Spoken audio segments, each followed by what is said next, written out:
Hello everyone, welcome to the Telugu railways the complete railway information.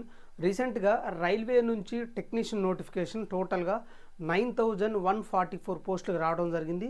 ఈ technician గురించి మనం already 4 videos చేశానమాట. ఈ thumbnails కనిపిస్తున్న తమ్నైల్స్ ఉంటాయన్నమాట. అయితే ఈ 4 వీడియోస్లో ఎక్కువగా వచ్చిన కామెంట్స్ ఏంటంటే, నాకు క్వాలిఫికేషన్ గురించి చాలామంది కామెంట్ చేస్తున్నారు అనమాట. నా బీఎస్సీలో ఎవరు ఎలిజిబుల్, దాంతోపాటు బీటెక్ అండ్ డిప్లొమాలో ఈసీ వాళ్ళు ఎలిజిబులా, ట్రిపుల్ ఈ వాళ్ళు ఎలిజిబులా, ముఖ్యంగా ట్రిపుల్ ఈ గురించి చాలామంది కామెంట్ చేస్తున్నారు. కొంతమంది ట్రిపుల్ ఈ వాళ్ళు ఎలిజిబుల్ కాదంటున్నారు, మీరు ఎలిజిబుల్ అని చెప్తున్నారు, ఎలా చెప్తున్నారు?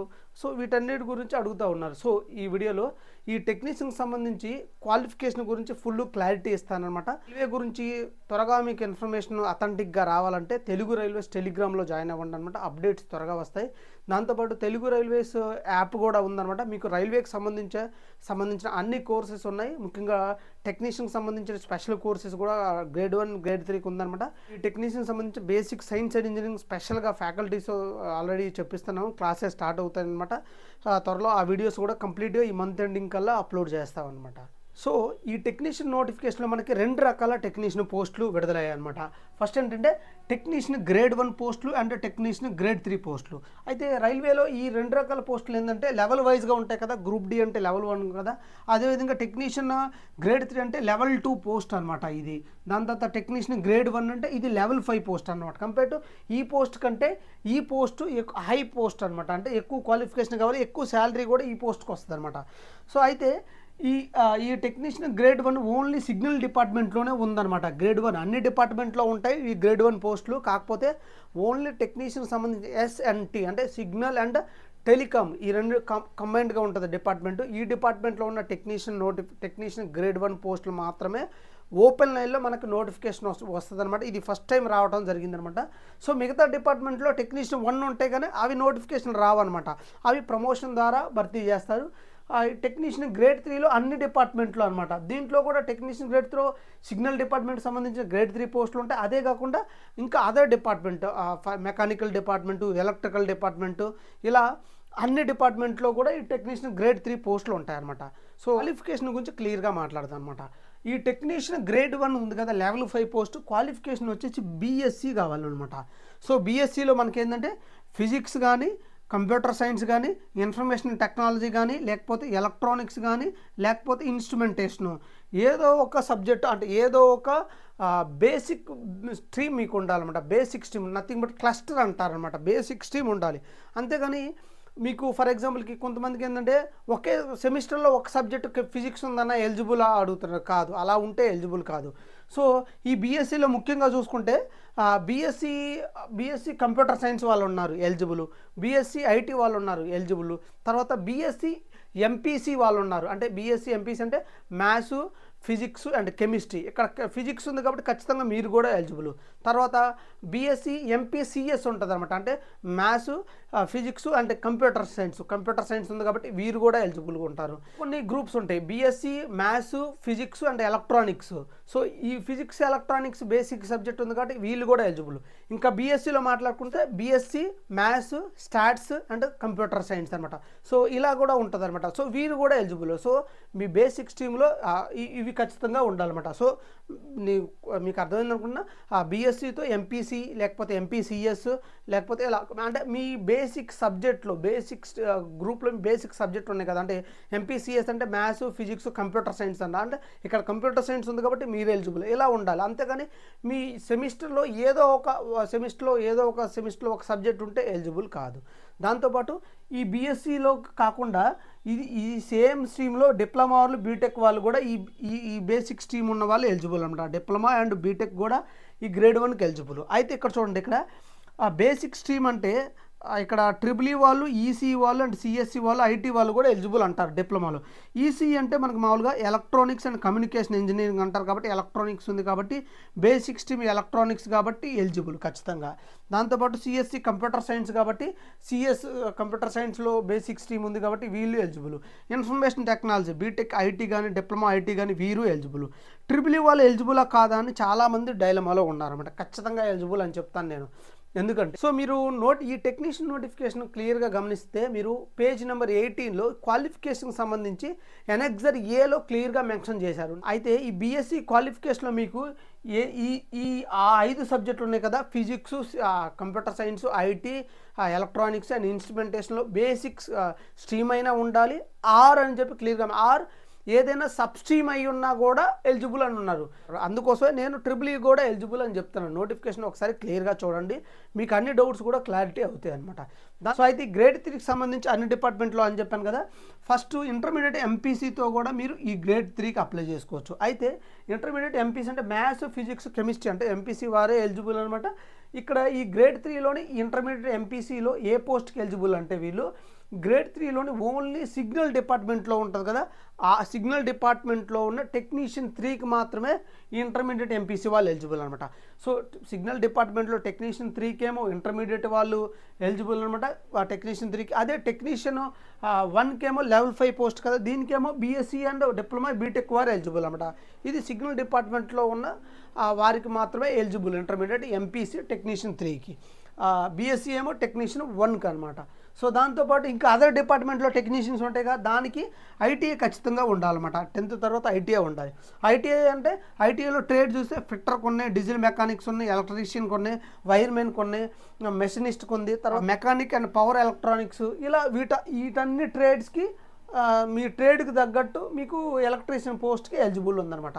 అయితే ఈ ఐటీఐతో పాటు సిసిఏ అని ఉంటారన్నమాట, అంటే కోర్స్ కంప్లీట్ యాక్ట్ అప్రెంటిస్. అంటే ఐటీఐ చేసిన తర్వాత 1 year పాటు రైల్వేలో మీరు అప్రెంటిస్ చేసినా కూడా ఈ టెక్నీషియన్ 3కి ఎలిజిబుల్ అనమాట. అయితే ఇక్కడ అంటే 3 క్వాలిఫికేషన్ ఉండాలంటే అవసరం లేదు. ఇంటర్మీడియట్ ఉంటేనే ఓన్లీ టెక్నీషియన్ 3కి సిగ్నల్కి అప్లై చేసుకోవచ్చు. ఐటీఐ ఉందనుకోండి, టెక్నీషియన్ 3 సిగ్నల్కి ఎలిజిబుల్ కాదు. మీరు ఐటీఐ ఉంటే టెక్నీషియన్ 3 సిగ్నల్ కాకుండా అదర్ డిపార్ట్మెంట్లో టెక్నీషియన్కి మీరు అప్లై చేసుకోవచ్చు. మీ క్వాలిఫికేషన్ అప్లికేషన్ ప్రొసీజర్లో మీ క్వాలిఫికేషన్ ఇవ్వంగానే మీకు ఎలిజిబిలిటీ పోస్ట్ అంటే ఏ పోస్ట్కి ఎలిజిబుల్ అనేది అక్కడ డిస్ప్లే అవుతాయి అనమాట. సో అయితే ఇప్పుడు ఏం చేస్తానంటే నేను ఎవరు ఏ పోస్ట్కి అప్లై చేసుకోవచ్చో కాంబినేషన్ ఉంటుంది కదా, దాని గురించి నేను ఎక్స్ప్లెయిన్ చేస్తాను. నేను కాంబినేషన్ బేసిక్ స్ట్రీమ్స్ గురించి ఇప్పుడు ఎక్స్ప్లెయిన్ చేస్తాను. ఈ టెక్నీషియన్కి సంబంధించి ఎవరు నాట్ ఎలిజిబుల్ అంటే మీకు టెక్నీషియన్కి సంబంధించి గ్రేడ్ 1 కదా, ఈ డిప్లొమా బీటెక్లో మెకానికల్ అండ్ సివిల్ ఉంది కదా, ఈ 2 బ్రాంచ్లు మెకానికల్ అండ్ సివిల్ ఉంది కదా, ఈ 2 బ్రాంచెస్ చేసిన వాళ్ళు అంటే డిప్లొమా మెకానికల్ వాళ్ళు అండ్ డిప్లొమా సివిల్ వారు ఎలిజిబుల్ కాదని చెప్తాను. ఎందుకంటే మీకు బేసిక్ స్ట్రీమ్లో అక్కడ మెన్షన్ చేసిన ఎక్కడ ఎలక్ట్రానిక్స్ కానీ లేకపోతేనేమో ఫిజిక్స్ కానీ ఇన్ఫర్మేషన్ టెక్నాలజీ లేదు కాబట్టి మీరు నాట్ ఎలిజిబుల్. సో అయితే ఇప్పుడు ఏంటంటే ఇక్కడ నేను కొన్ని కాంబినేషన్ రాశాను అనమాట. అంటే ఎవరు ఏ పోస్ట్కి అప్లై చేసుకోవచ్చో క్లియర్గా తెలుసుకుందాం. మీకు అందరికీ తెలుసు ఈ టెక్నీషియన్కి అనేది ఏంటంటే లెవెల్ వైజ్గా సపరేట్గా అప్లికేషన్స్ ఇచ్చుకోవాలి. అప్లికేషన్ ఎలా అప్లై చేయాలో కూడా మన తెలుగు రైల్వేస్ యూట్యూబ్ ఛానల్లో వీడియో చేశాను అనమాట. ఈ థంబ్నెయిల్తో ఉంటుంది, మీరు ఒకసారి చెక్ చేయండి. సో మనకి ఇప్పుడు క్వాలిఫికేషన్కి అనుగుణంగా మనం టెక్నీషియన్ 3కి సపరేట్గా అప్లికేషన్ అండ్ టెక్నీషియన్ 1కి సపరేట్గా అప్లికేషన్ ఇవ్వాలి.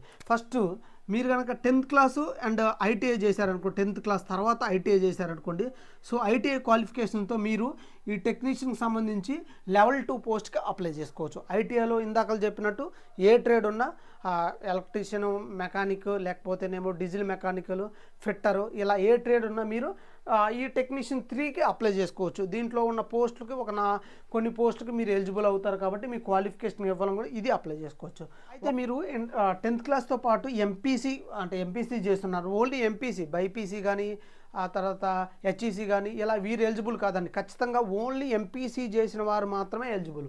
మీరు 10th క్లాస్ తర్వాత ఎంపీసీ చేశారు, తర్వాత కూడా ఐటీఐ చేశారనుకోండి, ఫర్ ఎగ్జాంపుల్కి ఎంపీసీ కంప్లీట్ అయిన తర్వాత డిగ్రీ బీటెక్ చేయకుండా ఐటీఐ ఉందనుకోండి, ఈ 2 క్వాలిఫికేషన్లు మీరు యాడ్ చేస్తే మీరు అప్పుడు ఏమవుద్ది, మీరు ఇక్కడ ఎంపీసీతోని ఇక్కడ టెక్నీషియన్ 3లో ఉన్న సిగ్నల్ డిపార్ట్మెంట్ టెక్నీషియన్ 3కి ఎలిజిబుల్ అవుతారు. దాంతోపాటు ఐటీఐ క్వాలిఫికేషన్తో ఇంకొన్ని పోస్టులకు కూడా ఎలిజిబుల్ అవుతారు. సో టెక్నీషియన్ 3కి వీళ్ళు అప్లై చేసుకోవచ్చు అనమాట. ఈ 2 క్వాలిఫికేషన్లు మీరు అప్లికేషన్ అప్లై చేసేటప్పుడు కనుక ఈ 2 క్వాలిఫికేషన్ ఎంటర్ చేస్తే మీరు technician signal and technician 3 signal and ఇంకా అదర్ డిపార్ట్మెంట్ టెక్నీషియన్ కూడా గ్రేడ్ 3కి ఎలిజిబుల్ అవుతారన్నమాట. సో అదేవిధంగా మీరు ఓన్లీ ఇంటర్ ఎంపీసీ చేశారనుకోండి, ఓన్లీ ఇంటర్ తర్వాత ఎంపీసీతో మీరు ఆగిపోయారు, ఇంటర్ ఎంపీసీ చేశారు, లేకపోతే ఇంటర్ ఎంపీసీ చేసిన తర్వాత మీరు బీటెక్ చేశారు, కానీ బీటెక్లో ఏంటంటే సివిల్ కానీ మెకానికల్ ఇంజనీర్ కానీ చేశారనుకోండి ఫర్ ఎగ్జాంపుల్కి, అంటే BTech civil mechanical engineer eligible కాదనమాట. కాకపోతే మీరు ఏంటంటే ఇంటర్మీడియట్ ఎంపీసీ ఉంది కాబట్టి మీరు ఇంటర్మీడియట్ ఎంపీసీతో మీరు ఏం చేస్తారంటే ఇక్కడ ఈ పోస్ట్లో ఉన్న టెక్నీషియన్ గ్రేడ్ 3లో ఉన్న సిగ్నల్ డిపార్ట్మెంట్ పోస్ట్కి అప్లై చేసుకోవచ్చు.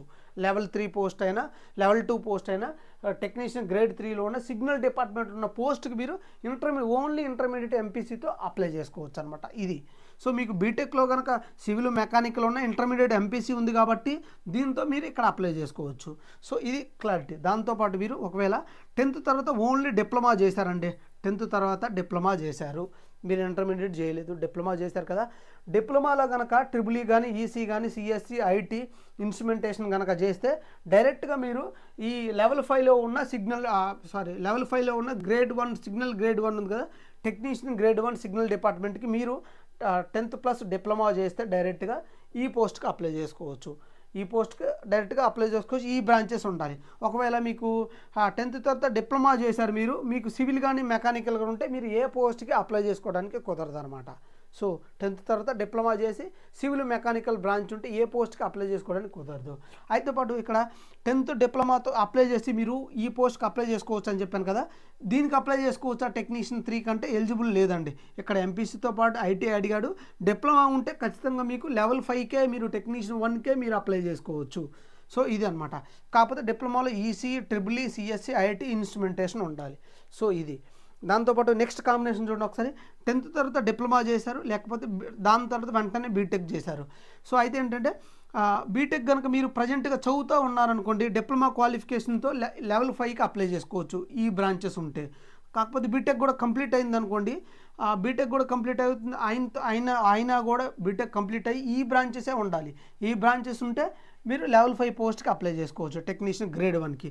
అయితే డిప్లొమా బీటెక్లో కనుక మీరు సివిల్ కానీ మెకానికల్ కానీ లేకపోతేనే మీరు అప్లై చేసుకోవచ్చు. ఇక్కడ డిప్లొమా బీటెక్లో మీరు సివిల్ మెకానికల్ ఉంటే ఏ పోస్ట్కి మీరు ఎలిజిబుల్ కాదనమాట. సో ఇది నెక్స్ట్ ఏంటంటే ఇంటర్మీడియట్ ఎంపీసీ చేశారు, ఎంపీసీ తర్వాత బీఎస్సీ చేశారు. బీఎస్సీలో నేను ఇందాక చెప్పినట్టు బీఎస్సీ ఎంపీసీ సిఎస్ ఇలా ఏదో ఒక ఫిజిక్స్ కానీ సిఎస్సి కానీ ఎలక్ట్రానిక్స్ కానీ ఇన్స్ట్రుమెంటేషన్ కానీ ఉందనుకోండి, ఇక్కడ ఇంటర్మీడియట్ ఎంపీసీతో మీరు లెవెల్ 2లో ఉన్న టెక్నీషియన్ గ్రేడ్ 3కి అప్లై చేసుకోవచ్చు. అంటే ఎంపీసీతో టెక్నీషియన్ గ్రేడ్ 3 సిగ్నల్ డిపార్ట్మెంట్ పోస్ట్కి అప్లై చేసుకోవచ్చు ఇక్కడ ఈ పోస్ట్కి. తర్వాత ఇక్కడ బీఎస్సీ క్వాలిఫికేషన్తో మీరు ఏం చేయొచ్చు అంటే ఇక్కడ గ్రేడ్ 1కి కూడా అప్లై చేసుకోవచ్చు. ఈ రెండింటికి మళ్ళీ సపరేట్ అప్లికేషన్స్ ఇవ్వాలి. సో ఈ విధంగా క్వాలిఫికేషన్స్ ఉన్నాయన్నమాట. ఒకవేళ మీరు కనుక రెండు క్వాలిఫికేషన్లు ఉంటే నేను చెప్పినట్టు ఇక్కడ diploma intermediate MPC plus BSc ఉందనుకో, దీనికి సపరేట్ అప్లికేషను, ఇంటర్మీడియట్తో బీఎస్సీతో దీనికి సపరేట్ అప్లికేషను. ఓన్లీ ఐటీఐ ఉంటే దీనికి వరకు అప్లై చేసుకోవచ్చు. ఫర్ ఎగ్జాంపుల్కి ఇంటర్మీడియట్ ఎంపీసీ ఐటీఐ ఉందనుకో, ఈ లెవెల్ వరకే సపరేట్ అప్లికేషన్స్ ఇచ్చుకోవాలి. ఫర్ ఎగ్జాంపుల్కి మీరు 10th తర్వాత ఎంపీసీ చేసి బీటెక్ చేశారనుకోండి, మీరు ఎంపీసీతో దీనికి సపరేట్గా అప్లికేషన్ ఇవ్వండి. టెక్నీషియన్ 3కి సిగ్నల్ డిపార్ట్మెంట్కి సపరేట్గా దీనికి అప్లికేషన్కి ఇవ్వాలి. బీటెక్తో ఏదైనా బ్రాంచెస్ ఉంటే దీనికి సపరేట్ అప్లికేషన్స్ ఇలా ఇవ్వాలి. సపరేట్ ఎగ్జామ్ ఫీజు కూడా కట్టాలి. సపరేట్ ఎగ్జామ్స్ కూడా ఇంటర్మీడియట్తో ఈ ఎగ్జామ్ రాసుకోవచ్చు, మీరు బీటెక్తో ఈ ఎగ్జామ్ రాసుకోవచ్చు అనమాట. సో ఈ విధంగా కాంబినేషన్ స్ట్రీమ్స్ ఉన్నాయన్నమాట. అంటే మీకు రెండు క్వాలిఫికేషన్స్ ఉంటే ఎంపీసీ ఉంటే ఒక సపరేట్గా దీనికి అప్లికేషన్, బీటెక్తో సపరేట్గా దీనికి అప్లికేషన్. అంటే 2 క్వాలిఫికేషన్ ఉన్న వాళ్ళకి బెనిఫిట్ ఏంటంటే 2 అప్లికేషన్ సబ్మిట్ చేసుకోవచ్చు. ఇంకొక డౌట్ ఏంటంటే ఫైనల్ ఇయర్ స్టూడెంట్స్ ఎలిజిబులా కాదా అని అడుగుతున్నారు అనమాట. ఫైనల్ ఇయర్ స్టూడెంట్స్ ఎవరైతే ఉన్నారో మీరు ఫైనల్ ఇయర్ స్టూడెంట్స్ ఏంటంటే మీ యొక్క ఫైనల్ ఇయర్ ఎగ్జామ్ రిజల్ట్స్ అనేది అప్లికేషన్ లాస్ట్ డేట్ అయినా April 8th లోపు లేదా April 8th మీకు మీ యొక్క ఫైనల్ ఇయర్ రిజల్ట్స్ డిక్లేర్ అయి ఉండాలి. దాంట్లో మీరు పాస్ అయి ఉంటే మాత్రమే ఫైనల్ ఇయర్ చదువుతున్న స్టూడెంట్స్ అప్లై చేసుకోవచ్చు. ఫర్ ఎగ్జాంపుల్కి డిప్లొమా ఫైనల్ ఇయర్ చదువుతున్నారు మీరు ఈసీఈ, కానీ మీ రిజల్ట్స్ ఇంకా డిక్లేర్ కాకపోతే మీరు ఎలిజిబుల్ కాదు. దీనికి ఇది ఎలా చెప్తున్నట్టే మీరు నోటిఫికేషన్ ఒకసారి పేజ్ 7లో చూడండి. 6.04లో క్లియర్గా నోటిఫికేషన్లో ఇక్కడ మెన్షన్ చేస్తున్నారు. Final year students April 8th అంటే లాస్ట్ డేట్కి అప్లికేషన్ లాస్ట్ డేట్ కల్లా మీ ఫైనల్ ఇయర్ రిజల్ట్స్ డిక్లేర్ అయి ఉండాలి. దాంట్లో మీరు పాస్ అయి ఉంటేనే ఫైనల్ ఇయర్ స్టూడెంట్స్కి ఎలిజిబుల్ అనమాట. సో ఇదనమాట.